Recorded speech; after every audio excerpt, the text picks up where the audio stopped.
Press Play, the podcast all about public relations, but in real terms, the real talk, the things that you really want to know. I'm Jennifer Vickery. I'm a public relations veteran of 20 years. Joined with me is Ashley Pontius, a PR pro and veteran with both news background and PR background, as well as Jenna Souls, who is our PR specialist, joining us with all sorts of background in PR, pitching, writing, social, and then some. So thanks for joining.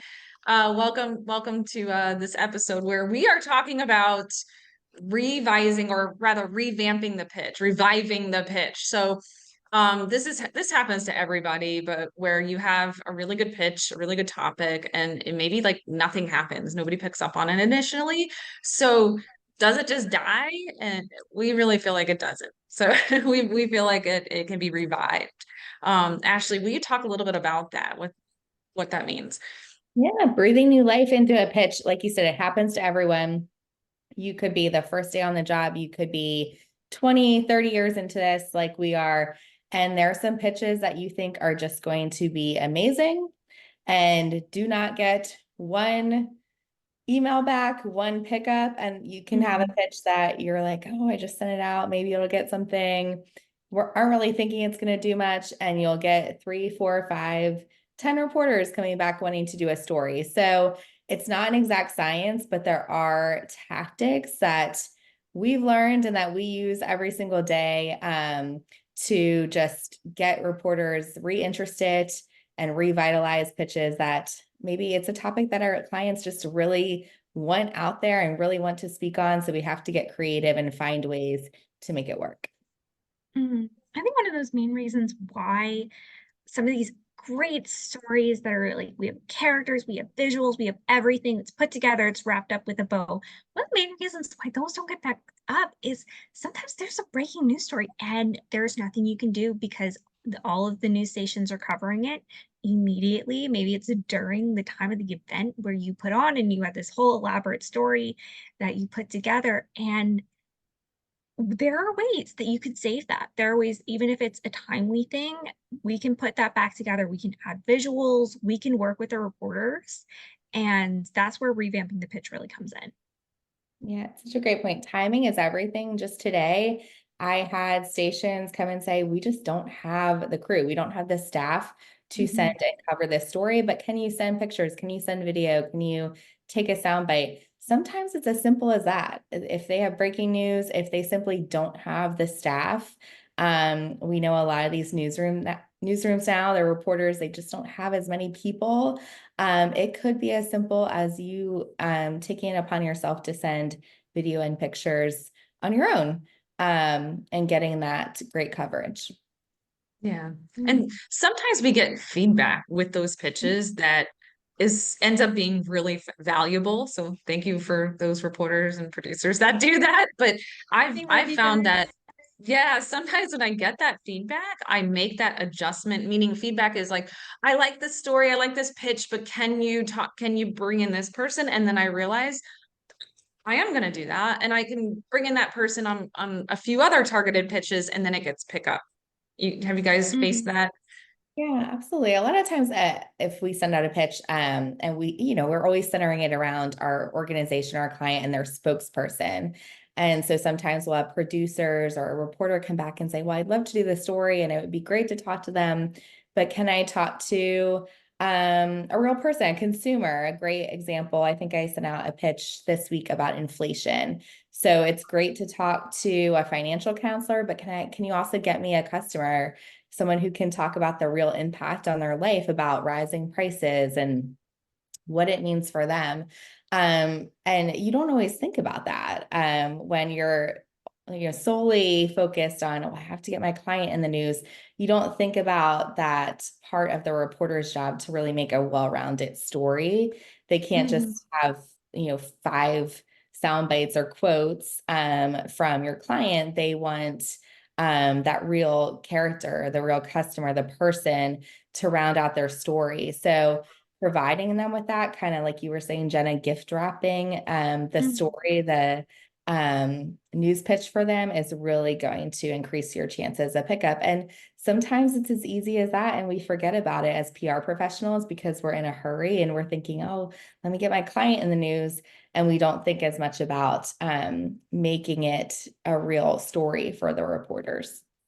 Yeah, I think that definitely that rush really comes into play because we're like, let's get this out before the 7 a.m. like deadline. We want to make sure that they get it before their pitch meeting or something like that. Sometimes we overthink it or we underthink it and we say, oh, well, we didn't think of that. And maybe we should have added another spokesperson or we should have added another element or visual. And that's where revamping it really comes in because we're able to add it based off of that feedback and we're able to make it more appealing, maybe make it more timely, add some elements, and then it works a little better. Yeah. Definitely. Let's talk a little bit about reevaluating the angle. Like Mhm. what works with that? Sometimes I take the same pitch, but I just change the angle a little bit and find a way different result. Yeah, I think there's a couple ways. One way is you can target a different list of reporters. So maybe you have a nonprofit that's doing a charity event, and maybe you've been pitching to general assignment reporters and the general assignment desk. Maybe there's a health angle there or a business or finance angle there that you can create a whole different list of reporters and kind of just tweak that angle a little bit to be relevant to them. And I think too, you can also think about ways to tie it to, is there a holiday coming up? Sometimes it can be as silly as National Pizza Day, National Ice Cream Mhm. Day. Can we tie it to something like that? Small Business Month, all sorts of things like that. To really make it timely for the reporters where, especially if it's an evergreen story that they're like, well, why would I cover this now? What's the reason to cover this today? If you can provide them that sort of timeliness angle, that's really important for them. I think, especially when you go to Absolutely. pitch it to their editors and producers. Mark your calendars with those weird observances, that cherry pie day and give your friend a gift basket day and all of those things. You never know when they're going to come in handy. It is, and it sounds silly. And sometimes they don't even mention them in their story, but it gets their attention that, oh, there's something I can tie this to. Mhm. That's relevant. Yeah, absolutely. And another great thing to do is you can tap into any kind of new trends that are up and out in the air and any I know we talked about how breaking news can disrupt your story, but maybe you could give it new wings because sometimes we can tap into breaking news stories like, oh, inflation is crazy, or we can like tap into, oh, like there's war here, or there's this political thing going on, or Taylor Swift. And we are able to get our clients seen because of these breaking news things that maybe if you're not tapping into them could fade them into the background. Yeah, or social media trends. I think we were talking Mhm. a bit ago, just the three of us about we have a client who wanted to get out a message on dating violence. And there's a documentary on Netflix right now, or I think it's actually a series all about this man's story about how he was stalked. So we tied Mhm. it into that, we tied the pitch into that. So just that hook, that timely hook that they're going to be able to use to be able to pitch it to their own producers and editors, and then also feel like the audience is going to relate, that there's this timely angle that the audience is going to, whether it's readers or viewers, they're going to want to take time to read or watch their story. I think one of my favorite sources is maybe it's a little silly. I think it comes from me coming from younger generation is I looked at TikTok because TikTok has all these great crazy trends going on where you can hook it into something serious. And it's really interesting because it creates a very like intergenerational story where you say, oh, this serious thing going on politically relates to this TikTok trend. And then you have like three different generations who are interested and paying attention. And you have those news reporters who say, oh, this is, well, it's socially relevant. So this must be a great story. And then you have it on multimedia news coverage. Yeah, it's absolutely true. It's a great point. Yeah, very good point. One of my favorite things to do is to really switch things up I know I'm a broken record for any of you that know me that have heard me say this before, that if you can get whatever your pitch is, you can apply it to the gardening section, which there probably isn't even a gardening section anymore, but let's just say there was, that you are a PR ninja. And so I feel like it's like, all right, I have this pitch. I don't have to change it too much, but I have to find out why it's relevant to health, finance, business, gardening, all those things, different lists, different people. And something I know we were talking about earlier is even the timing of it, right? Yeah. So what are your thoughts on that? Yeah, absolutely. Yeah. So a lot of times if you're just pitching to the morning shift or morning reporters, making sure, A, you're getting it to them in a timely fashion. It might even be if you want to reach a morning producer, you might want to send your pitch and schedule it to reach them at like 11 o'clock at night, midnight, when they're just getting in the door to the station or onto their shift, that it's going to be the top of their inbox. Or if you're trying to reach a nightside reporter or their producers, you want to kind of hit around maybe 1:30 right before they go into that 2 o'clock meeting. So it really is about timing, and it's being strategic with your pitches. Maybe if you send it out at 8 a.m. one day, maybe you try it, do a follow-up at 2 p.m. and say, hey, I sent this out this morning. Is anyone interested in doing something with it tonight? Maybe the next day you try a totally different time. It's really about strategically following up and making sure that you're being persistent about it and trying people on different shifts just to see, and even tweaking the pitch a little bit. Maybe, if you were originally targeting morning reporters, that's maybe more of a feature story, whereas maybe you want to make it a little more hard hitting, include some more hard facts. If you want to target a nightside reporter or somebody on that shift. So timing really can be everything when it comes to successful pitching. Absolutely. How about the follow-up game? Any tips there as far as following up on this pitch? Yeah, I always say, 3 to 4 is my sweet spot. I'll follow up, send out the initial pitch, obviously, and then follow up 2 to 3 more times. If I'm not seeing success, I'm obviously then tweaking it, seeing, can I send it to anybody else? Can I send it to a different list of reporters? Can I send it at a different time? And if none of that stuff is working, then I might think, okay, well, maybe I need to go back to the drawing board and rethink this pitch. And, how can I rewrite it? How can I make it more relevant for reporters? Is there an event coming up, a holiday coming up that I can tie it to, that maybe we wait and repitch it in a week or two, something along those lines? But it definitely, being persistent is key. I think you can't just send one pitch out and just think, oh, well, nobody picked it up. So I mean, half the time they get so many pitches, they might just not have seen it.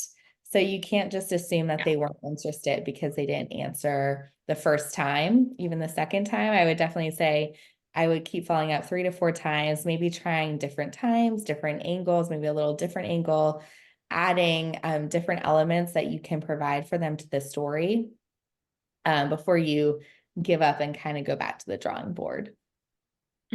Definitely. And I love what you said about making sure that you're getting it to the right reporters, because if it's not working 2 or 3 times, even 4, I think 4 is right the line. If it's anything over 4, they might unsubscribe to whatever list you have them on.